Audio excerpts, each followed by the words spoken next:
Welcome to this special makeup edition of The Current, the North Central Region Water Network's Speed Networking webinar series.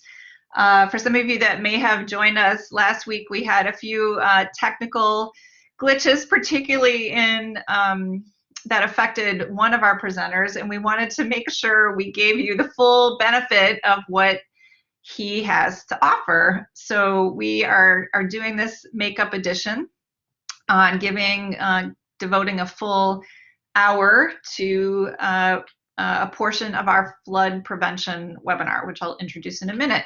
So I know as I'm looking at the folks that are joining us today, I know most of you are familiar with our format. So the way that we'll work this today is we do have one presenter, Witold Krajewski, and he will be presenting for 30 minutes or so, and then we'll have questions and answers at the end.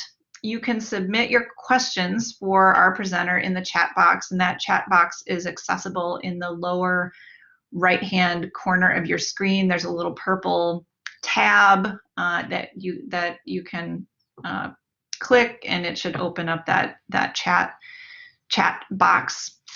And if you are having any audio difficulties, there is a phone-in option that you can use, and that phone-in option can be accessed by opening up what we call the session menu, which is in the upper left-hand area of your webinar screen, and selecting use your phone for audio.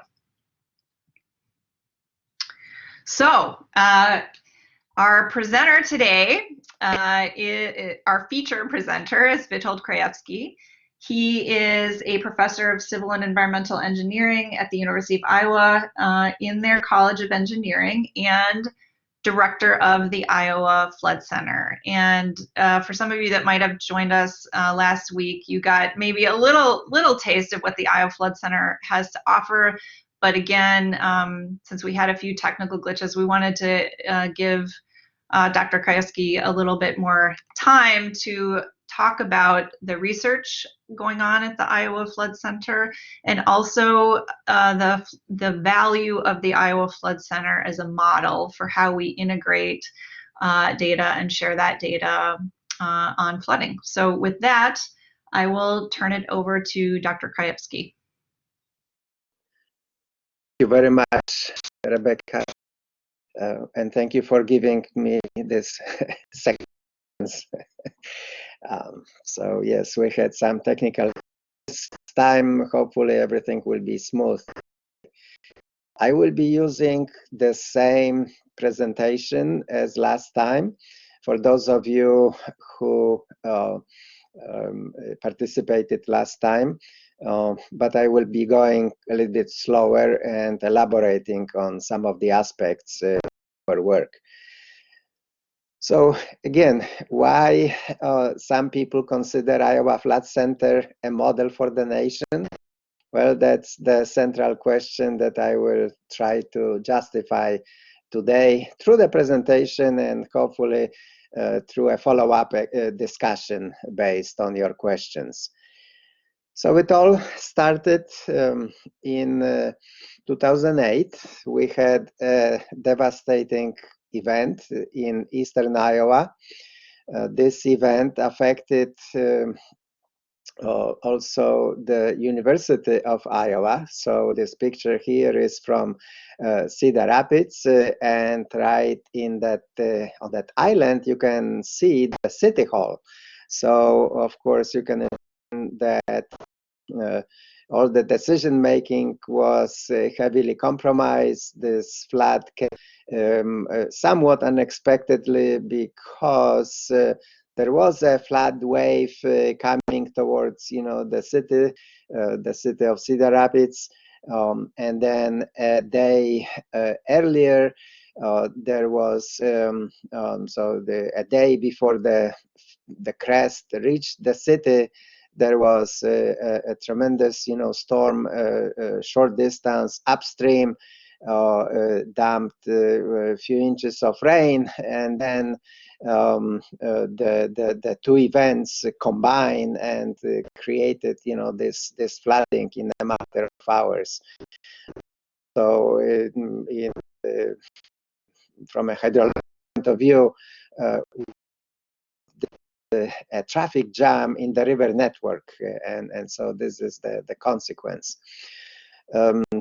So the same flooding affected Iowa City and the University of Iowa, even though we are on a different river. This is Cedar River, and Iowa City is on both sides of the Iowa River. And we are protected by Coralville Lake that was built some 70 years ago to give protection from flooding. But perhaps because of our landscape that does not support large storages, that storage, there is not 100%, proof, and the reservoir lost its ability to control the releases of water. But because of that, the university was in center view of the leaders of the state, and people realize that at the university we have an institute with just the right expertise. This is Iowa Institute of Hydraulic Research. So that was the old, name, and the new name is IIHR, Hydroscience and Engineering. And that institute has almost 100 years of history. So it came us and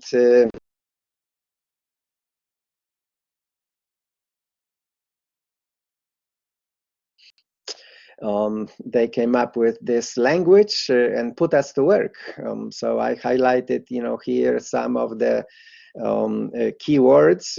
So our charge includes real-time forecasting, floodplain inundation mapping, improved flood monitoring, and of course development of a workforce and the next generation of flood experts. So what are our activities? Well, I'll start with flood monitoring. Shortly after the creation of the flood center, we conceived this small device. We call it a bridge sensor. This is an autonomous device that contains an alert that looks down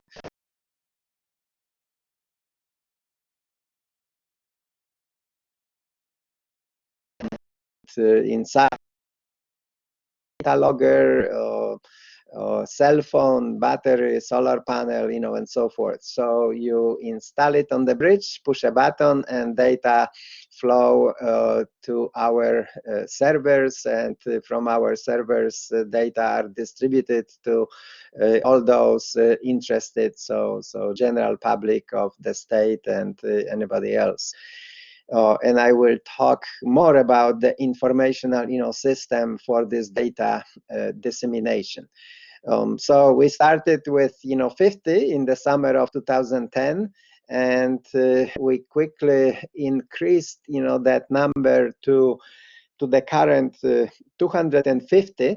So all the blue squares that you see here on this map, these are the Iowa Flood Center bridge sensors.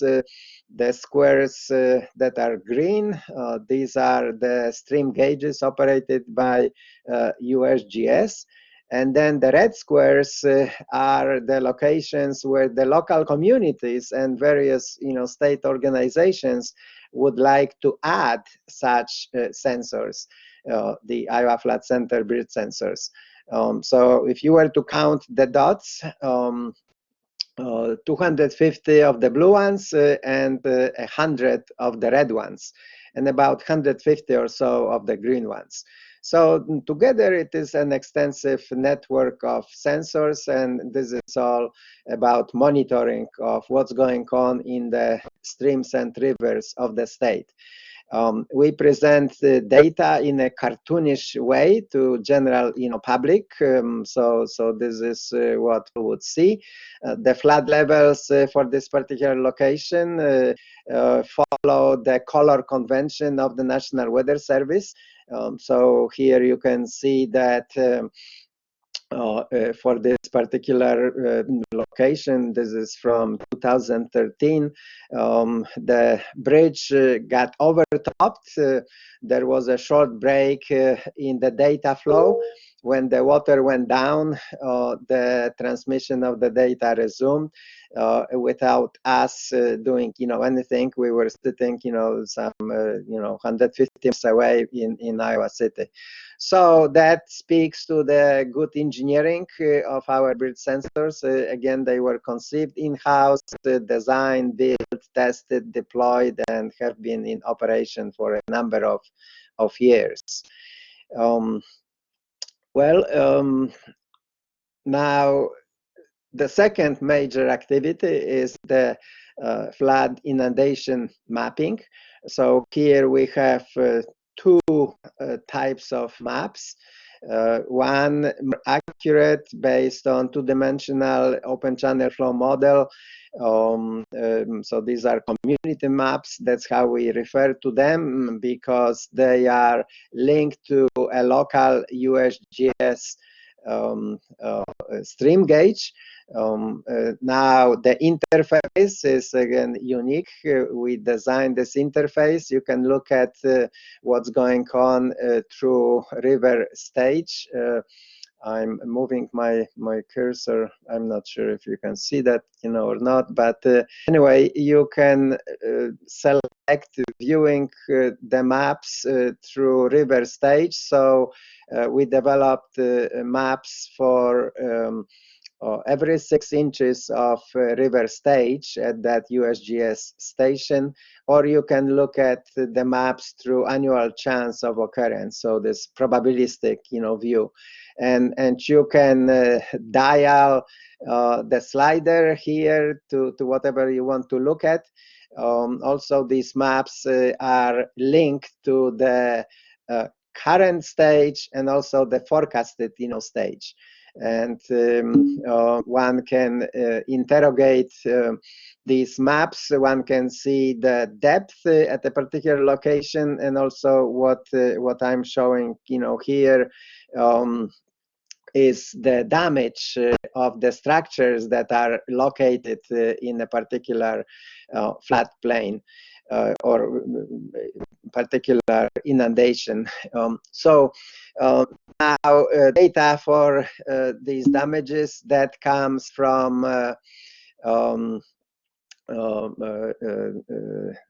HAZUS data set. So familiar with this set, we brought all the data into this different environment, Google Map environment, web-based, platform rather than a GIS, system. So that's one set of maps. The other set of maps is statewide. So this was developed with funding that we got from the federal government following this big event in 2008. We developed inundation maps pretty much, everywhere. We worked on this project with the Iowa Department of Natural Resources and the Corps of Engineers. So the Corps finished the task, because following the 2008 flood, 85 out of 99 Iowa counties were eligible for a map update, and the Corps finished the remaining, 14. So we have a statewide, coverage with these, maps. Again, they have regulatory power, those that are approved by FEMA. So they are done to the specs of FEMA, but using a one-dimensional open channel flow model, HEC-RAS, that many of you are familiar with.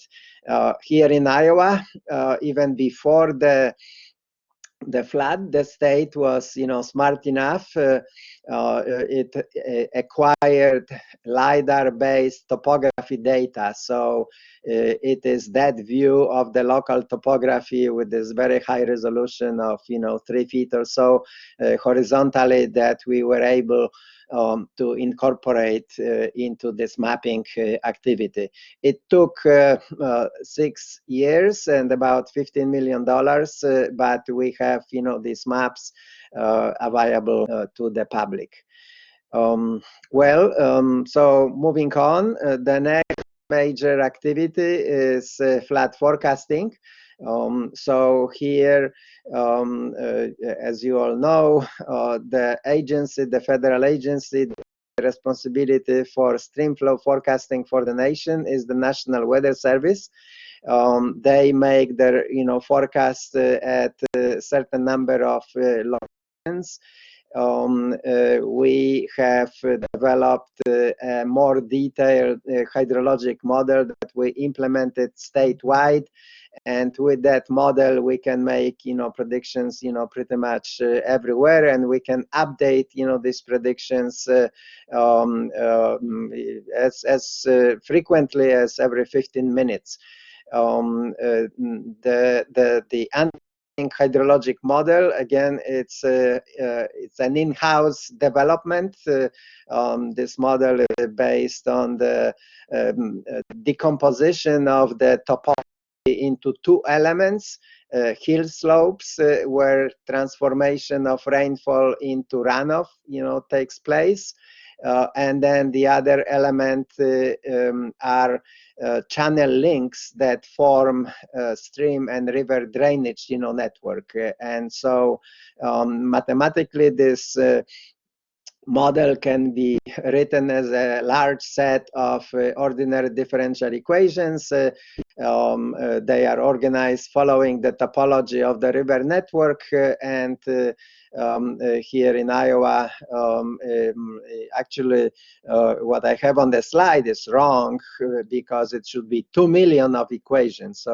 So there are about 400,000 hill slopes in Iowa, and we need about 5 equations per hill to describe water movement. And that's a large system, but we developed a detailed and algorithm of solving this system of equations. We integrate them up to about a week ahead, and so forth. And of course, maybe that is not needed everywhere. Things don't happen very fast at the large rivers, but for small streams and rivers, things happen within a matter of hours.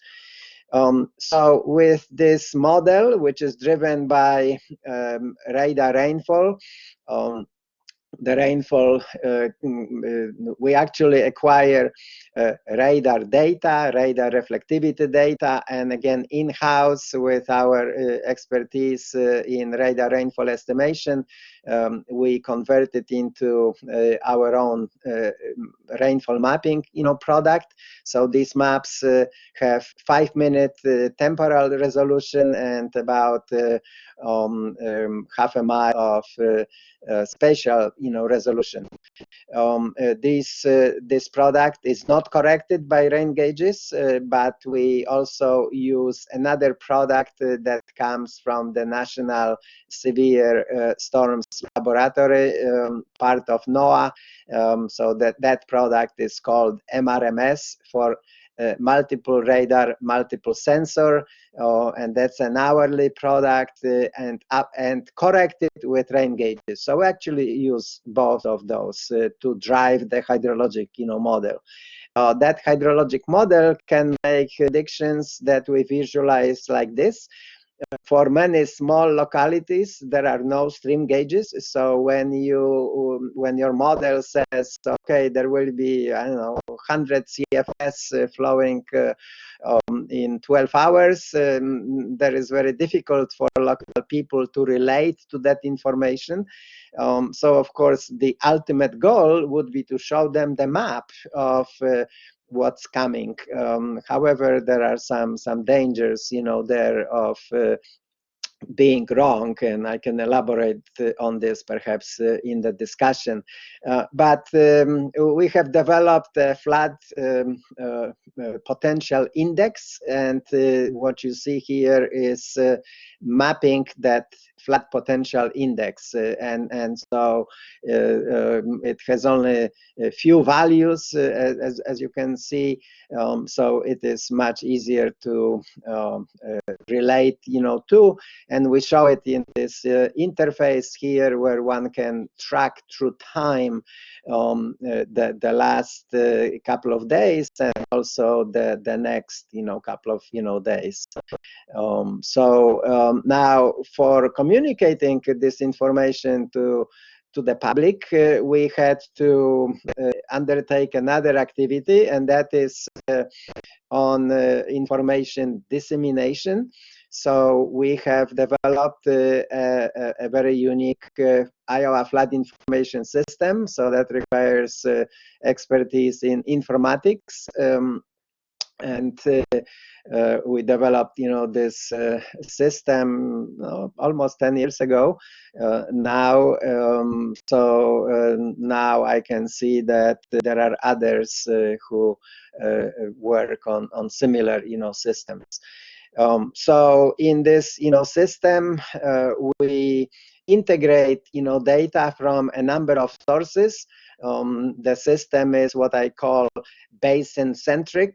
So again, this is a unique, feature. So we all know that on local TV news, you can see storms going, through. So they show you, weather forecast. They show you rainfall, here and there, air temperature, and so forth. But they really don't show basin boundaries. But it is that feature of the landscape that organizes the runoff, flow, and then the potential of, flooding.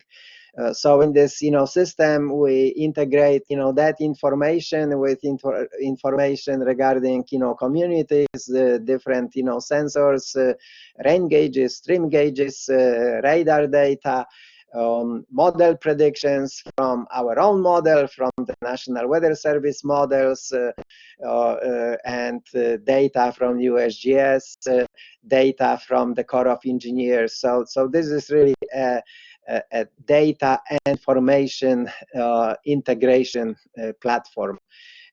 So just a couple of features here. So the system is lean and mean. So by mean, I mean that it's highly responsive, because the system only contains data for the past 2 weeks, and also the future forecast for the next few days. So you can look at the system in many different ways. Too many for me to show you all.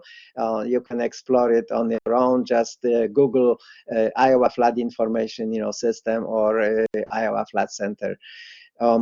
We are also involved in many other activities.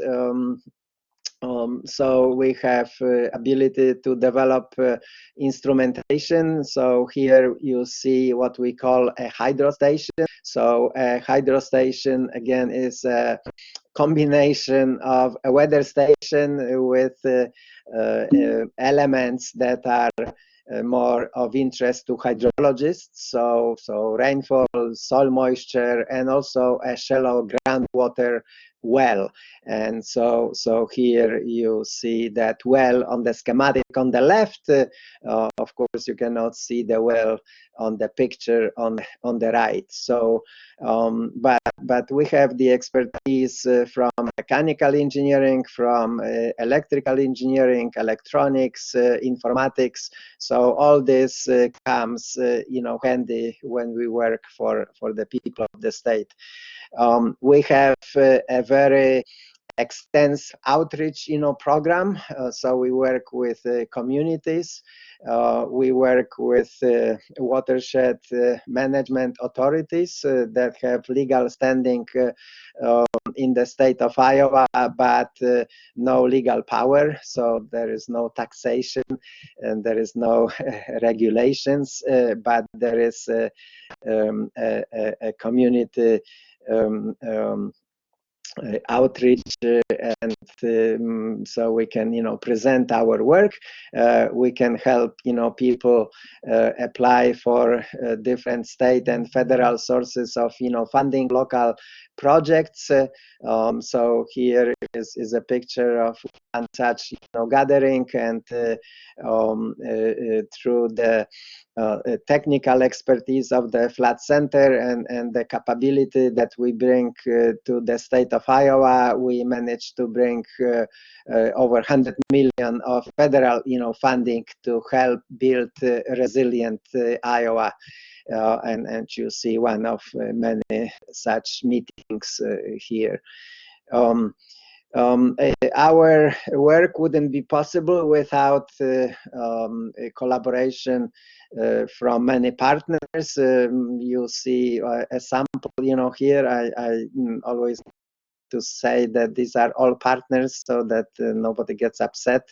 Also, I have to say that our work, national acknowledgement, we got awards from the Association of Floodplain Managers. We also got an award from the National Hydrologic Warning Council. So that's in a nutshell. This is what we do. We do, of course, much more. We perform hydrologic, studies related to climate, change, water use, past and future. So many activities. Because we are at a university, of course, we train, students. An interesting thing about this is that graduate students, the critical path of these activities, these operational self-imposed activities that I was, showing, maintaining the sensor network, running, the models, maintaining and enhancing the information dissemination, system. So instead, our students work on improvements on these elements, the models in particular. They conduct, different, studies. So they do things that have the potential of being incorporated into this operational mission of the center. So now, just in closing, why did I say that this is a model for the nation? Well, because I've been around for a while here at the University of Iowa for over 30 years, and I heard about the integration and collaboration of the federal agencies for many years. But here, what we have done, we actually integrate information from federal agencies, from academia. We try to leverage what we do to benefit the people of Iowa. We leverage this by sharing information, expertise, data, models with people from outside of the state, and we also try to get people who are outside to work with us and to benefit us with the expertise that we may not have. So that's the fundamental basis for me that we are a model for the nation, because I do believe and I do know that this is not the case everywhere. So with this, I would like to stop, so to show you a beautiful Iowa, and I'm ready for any questions. So thank you very much. Thank you very much. And this is Rebecca Power, University of Wisconsin Division of Extension, your moderator. I'll just remind folks to submit any questions that they have for Dr. Krajewski in the chat box. And while we're waiting, I do have a question of my own. So, Dr. Krajewski, you mentioned obviously the power of the integration of this data for decision making. I'm wondering, at the local level or the state level, how the forecasts or the information that the Iowa Flood Center is providing gets integrated into decision making. Just some examples of how that happens. Well, so we do not make decisions. We leave this to others, and we always direct, people to consult with the National Weather Service, because the information that they provide has legal standing, so to speak. So in fact, to not be in conflict with them, we have developed this policy that for the locations and for the times when they issue a forecast, we do not show our forecast. On the other hand, for other occasions and other places, well, it's an open game. And here I will just, say that it is not part of the culture of the hydrologic community to be engaged in this kind of operational real-time forecasting activities, even though there has been thousands of papers, written with variety of hydrologic, models, one better than the other, but somehow the community shied away from real-time, forecasting. And on the other hand, our colleague in the atmospheric, side, they, if you take meteorology 101, the first homework is make a prediction of air temperature in Chicago, and who gets closest, gets a, Amazon coupon or something. So this has been a part of the overall enterprise, a driving force for the weather forecasting enterprise, but this is not the case on the hydrologic, side. So, so again, we support decision making, but we don't make decisions for others. Thank you, Dr.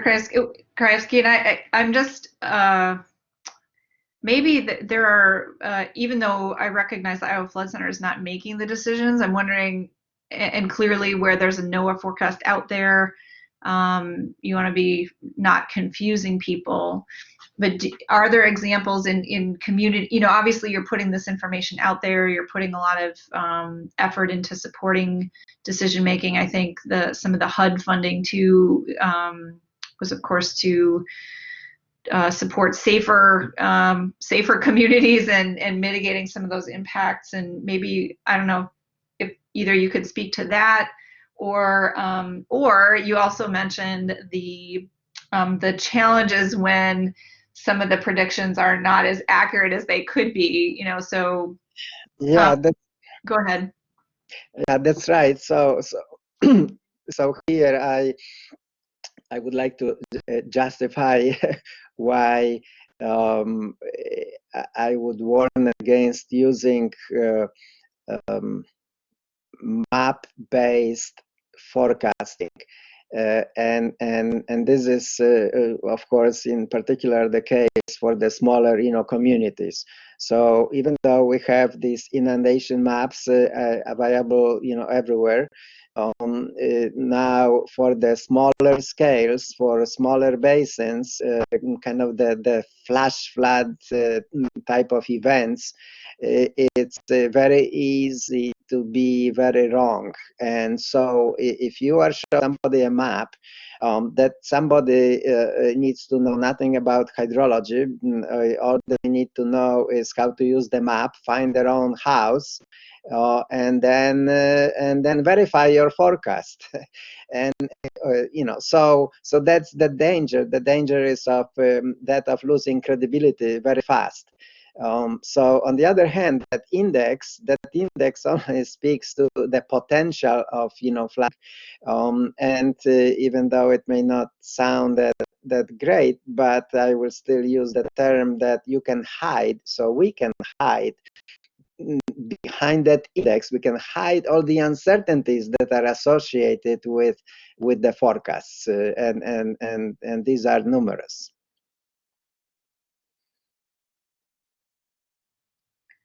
Okay, thank you.